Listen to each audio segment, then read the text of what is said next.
Am I wrong for wanting my wife to spend her birthday with me instead of her friends? The other day was my wife's birthday. We both have been very busy with work lately, but her birthday fell on a day that she has off.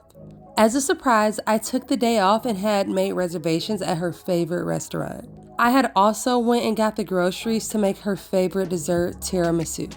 However, the night before her birthday, she casually mentioned that she was going to be going away for the day with some friends. When I confessed that I had made plans and reservations as a surprise, she just very casually apologized. I acknowledged that it was her birthday and that she can just do whatever she wants, but expressed that I was hurt that she was going to be going with her friends instead of spending the day with me. I then informed her that I had to reschedule all of my appointments at work just so that I could get the day off, and pointed out that she never mentioned that she planned going away with her friends for her birthday.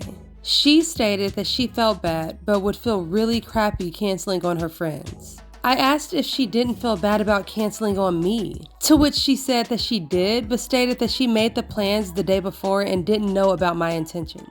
She asked me what I expected her to do, and I again informed her that I would like for us to spend the day together since I put a decent amount of effort into getting the day off and that it had been a while since we had a day off together. However, I told her that it was her birthday and I wasn't going to make her cancel her plans with her friends if she didn't want to. She told me that she was still going to take the trip with her friends. So I said fine and that I was going to use this as an opportunity to visit my parents, and I left that night. She called me later to apologize again, but expressed that she thinks that I overreacted by leaving to visit my parents. I told her that she wasn't that sorry. She made a decision, and that was fine. I told her that I was a bit hurt by the decision, which is why I was getting some space and taking the opportunity to visit my family. So am I wrong for being upset that my wife didn't want to spend her birthday together?